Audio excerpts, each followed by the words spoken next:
तो आज का आपका सवाल है, हर साल कैथोलिक कलीसिया क्रिसमस, गुड फ्राइडे, पास्का और भी अन्य बहुत सारे त्योहार मनाती है, जबकि जो तारीख ये सब पर्व मनाए जाते हैं, इनके लिए निर्धारित किए हैं, ये सब गलत है, किसी को पता नहीं है।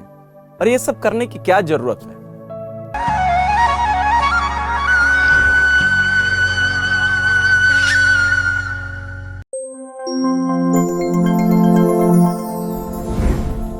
आत्मदर्शन टीवी में आप सबका स्वागत है। इन दिनों हम आपके सवाल कार्यक्रम कर रहे हैं। इसमें आप लोगों के सवाल का जवाब हम दे रहे हैं।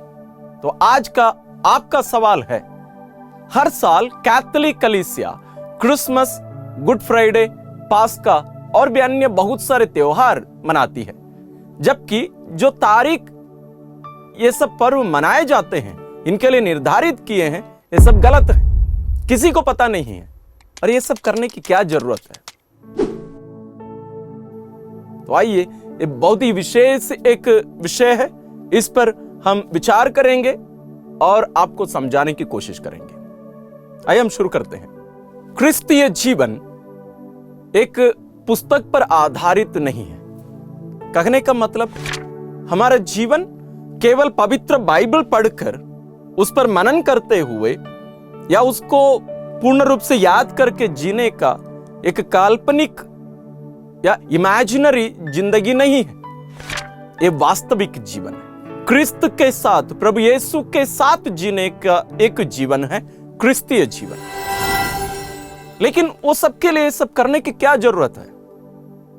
वास्तव में ये सब हम नहीं करते, कलीसिया नहीं करती। वास्तव में ईश्वर कलीसिया के द्वारा ये सब करते हैं। ये कैसे? इसको थोड़ा सा समझने की कोशिश करते हैं।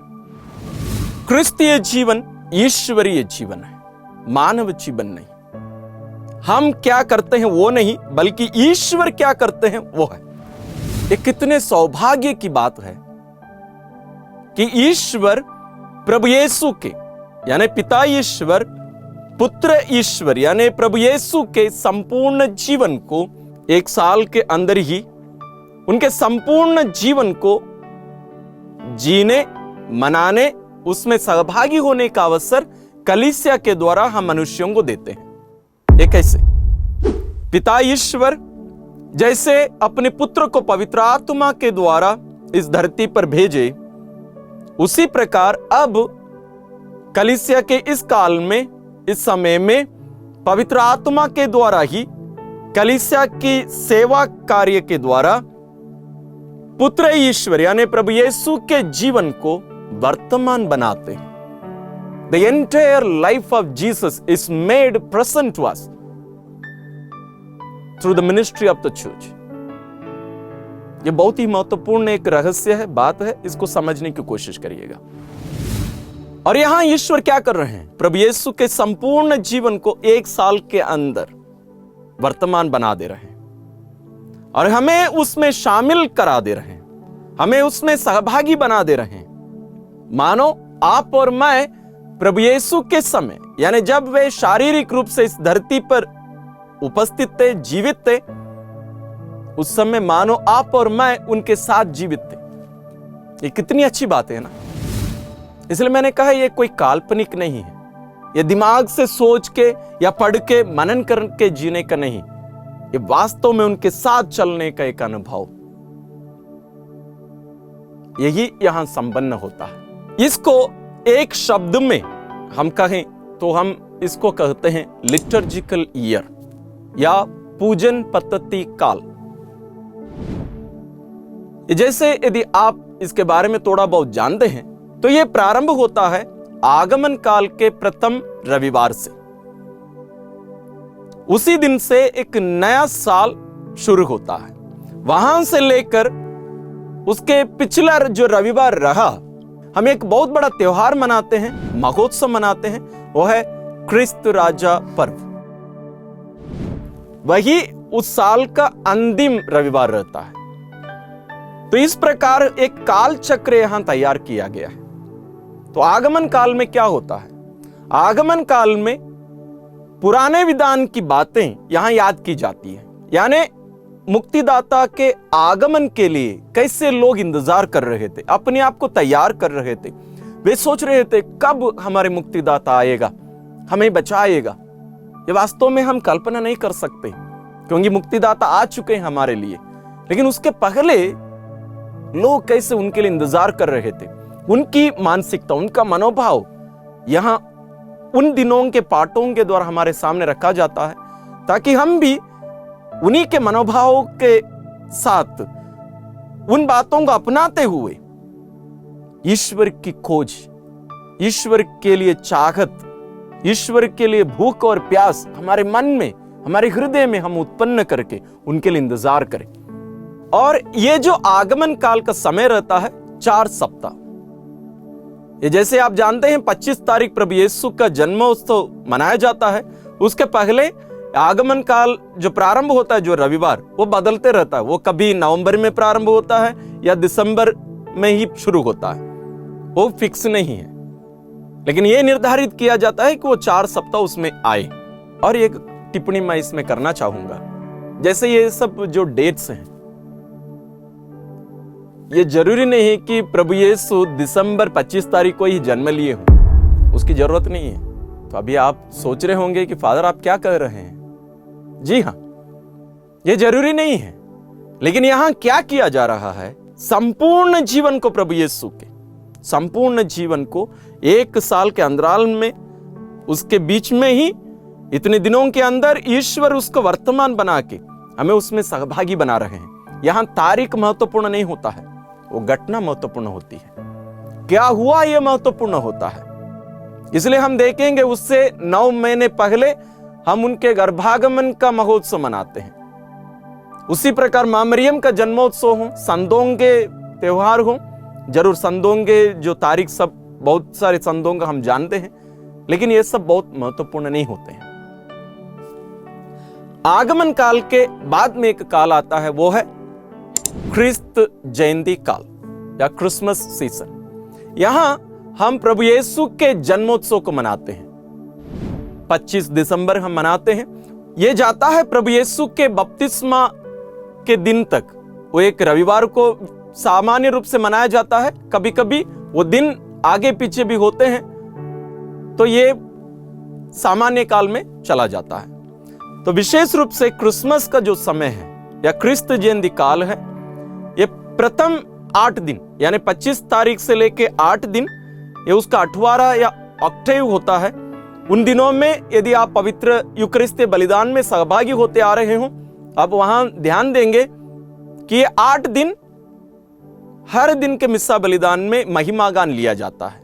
तो ये जो 8वां है, ये जो 8 दिन है, ये 25 तारीख इस घटना को यानी प्रभु यीशु के जन्म के उस घटना को जारी रखता है, बनाए रखता है, क्योंकि ये बहुत ही विशेष एक घटना है, विशेष एक समय है। तो क्रिसमस के समय हम धूमधाम से अपने घरों में ना केवल हम मनाते हैं, अन्य लोगों को भी उसमें शामिल कराते हैं। और इसमें जैसे मैं शुरुआत में भी कह चुका हूं, हमारा मनोभाव, जो लोग प्रभु यीशु से मिलने आए थे, ज्योतिषी हो, चरवाहा हो, स्वर्गदूत लोग हो, अन्य लोग भी, बहुत सारे लोग उनसे मिलने आए थे। इन सब के मनोभाव के साथ साथ मां मरियम और संत यूसुफ के मनोभाव को भी हमें अपनाना है कि हम प्रभु यीशु से मिल रहे हैं। हम सभी प्रभु यीशु के जन्म की उस महान घटना के सहभागी बनाए जा रहे हैं। कितने अद्भुत कार्य है। इसलिए इन सभी बातों को ध्यान में रखकर हम सबको जीने की जरूरत है। इसके बाद एक काल आता है, चालीसा काल। वास्तव में चालीसा काल के पहले सामान्य काल आता है। मैं उसको आखिरी में ले रहा हूं क्योंकि वो ज्यादा लंबा रहता है और 2 टुकड़े में रहता है, इसलिए उसको आखिरी में ले रहे हैं। ख्रिस्त जयंती काल और चालीसा काल के बीच में सामान्य काल आता है, लेकिन जैसे मैंने कहा उसको आखिरी में लेंगे। तो उसके बाद में आने वाले चालीसा काल को हम देखते हैं। चालीसा काल में 6 सप्ताह होते हैं। ये पास्का त्रिदुम के पहले के समय तक ये गिना जाता है। ये चालीसा काल जो है ना, हम लोग सामान्य रूप से सोचते हैं ये हम लोगों को सुधारने का समय है। नहीं, उसको भी हम शामिल कर सकते हैं। ये तैयारी का समय है। किस चीज की? पवित्र पास्का त्रिदुम की तैयारी का समय है। त्रिदुम मतलब त्रिदिवस, इसको आगे हम देखेंगे। तो उसके लिए तैयारी का समय है। प्रभु यीशु की मृत्यु के लिए, उनके पुनरुत्थान के लिए हम अपने आप को तैयार कर रहे हैं। उसके लिए एक समय कालखंड हमें दिया गया है, 6 सप्ताह का समय, जब हम अपने आप को तैयार करें। यहां केंद्र हम नहीं है। हमारा ध्यान जो प्रभु अपने आप को हमारे लिए देने वाले हैं, बलि चढ़ाने वाले हैं, उन पर आधारित, उन पर हमारा फोकस, हमारा ध्यान उन पर होना चाहिए। ईश्वर हमारे इस समय का केंद्र होना चाहिए। यहां मैं कौन हूं, मैं कैसे सुधार सकता हूं, कैसे बेहतर बन सकता हूं, यह महत्वपूर्ण नहीं होता है। वो एक बाई प्रोडक्ट है, वो अपने आप होता है, लेकिन हमारा ध्यान ईश्वर पर होना चाहिए। इसलिए 40 काल हमारे लिए एक विशेष समय होता है, विशेष समय होता है अपने आप में, लेकिन वो तैयारी का समय है पास्का त्रिदुम के लिए। तो ये 40 के बाद में आता है पास्का त्रिदिवस या पास्कल त्रिदुम। ये विशेष या सबसे महत्वपूर्ण 3 दिन पूरे पूजन पद्धति काल में, ये 3 दिन सबसे महत्वपूर्ण होते हैं। ये कौन कौन से दिन हैं? पुण्य गुरुवार, पुण्य शुक्रवार और पास्का रविवार। पुण्य गुरुवार क्या हुआ था? प्रभु यीशु पवित्र यूकरिस्त और पवित्र पुरोहिताई की स्थापना किए थे। पुण्य शुक्रवार के दिन उनकी मृत्यु हुई थी और उसके बाद उनका पुनरुत्थान, पास्का पर्व। ये पास्का त्रिदिवस सबसे पवित्र, सबसे महत्वपूर्ण समय होता है। तो इन दिनों में हम लोगों को अन्य सभी कार्यों को छोड़ देना चाहिए। अन्य कोई भी कार्य हमें नहीं करना चाहिए। बहुत सारे जगहों पर लोग इसको करते हैं, लेकिन बहुत बार ये देखा जाता है केवल गुड फ्राइडे के दिन लोग छुट्टी ले लेते हैं, अन्य दिनों को छोड़ देते हैं। नहीं, पुण्य गुरुवार भी बहुत ही महत्वपूर्ण दिन होता है और उस दिन रात को रात्रि जागरण रखते हैं लोग प्रभु यीशु के साथ। उनके गेत्सेमनी बागी में जो दुख भोगे थे और उसके बाद वे पकड़ाए गए थे, कोड़े मारे गए थे, वो पूरी घटनाएं, ये केवल जैसे मैंने कहा कहीं एक पुस्तक में पढ़ के मनन करने का समय नहीं, वास्तव में उसको जीने का समय है। तो इसलिए इस सत्य को हमें ध्यान में रखकर इनमें सहभागी होना है। तो इसलिए ये सबसे महत्वपूर्ण दिन होते हैं, ये 3 दिन। इसके बाद आता है पास्का काल। ये 50 दिनों का एक समय है जहां हम प्रभु यीशु के पुनरुत्थान की जो खुशी है, जो आनंद है, इसमें हम जीते हैं। जैसे क्रिस्त जयंती काल में 25 तारीख के साथ में पहला जो 8 दिन आते हैं उसका 8वां है, उसी प्रकार इसका भी पास्का 8वां है। ये 8 दिन महिमा गान लिया जाता है और वास्तव में यहां जैसे मैं क्रिसमस के लिए कहा, वैसे ही यहां प्रभु यीशु का पुनरुत्थान ये जारी रखा जाता है, ये 8 दिन उसके साथ साथ हमेशा के लिए वास्तव में, लेकिन ये 8 दिन बहुत विशेष होते हैं। साथ में इन दिनों के पाठ भी हमें याद दिलाते हैं प्रभु यीशु जैसे प्रेरितों से मिलने गए थे पुनर्जीवित प्रभु, वही प्रभु हमसे भी मिलने आ रहे हैं। हमें अनुभव करना है अपने जीवन में, प्रभु हमसे मिलने आ रहे हैं। और यह पवित्र आत्मा के आगमन यानी पेंतकोस्त पर्व तक यह काल चलता है। उसके बाद में सामान्य काल जो बच गया था वहां से प्रारंभ होता है। सामान्य रूप से 40 के पहले और क्रिस्त जयंती काल के बाद सामान्य काल का लगभग 34 रविवार होते हैं। ये 2 भागों में बांटे जाते हैं। ये 4 से 8 रविवार या आगे पीछे भी होते हैं जो क्रिस्त जयंती काल के बाद और 40 के पहले, वो जो समय सीमा है, जो समय बच गया है, उसमें आते हैं। और बचे हुए रविवार हमें ईस्टर के बाद यानी पास्का काल के बाद में आते हैं और उसका अंतिम रविवार होता है प्रभु यीशु जो क्रिस्त राजा पर्व हम जो मनाते हैं उसके साथ ये समाप्त होता है। सामान्य काल में होता क्या है? अन्य सभी काल तो हमें समझ में आता है, लेकिन सामान्य काल में होता क्या है? हम सोचते हैं कि सामान्य काल में कुछ होने की जरूरत नहीं है। नहीं, ये बहुत विशेष एक समय होता है। इसमें क्या हम करते हैं?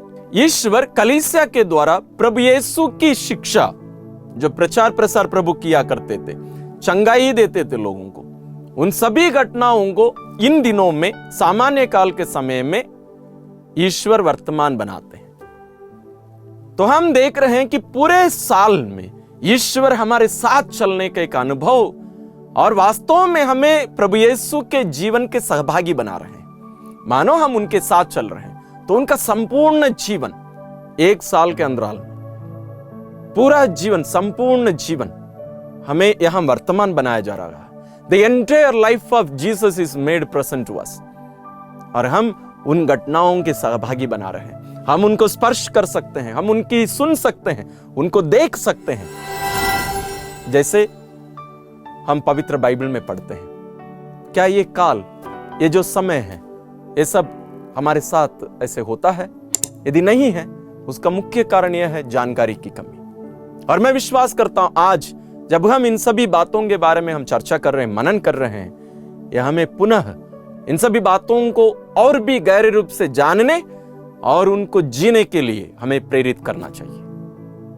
और इस प्रकार के और भी सवाल यदि आपके पास हैं तो आप जरूर हमें भेजिए और हम आने वाले दिनों में उनके बारे में हम आपको बताएंगे। तो आप सबों को धन्यवाद।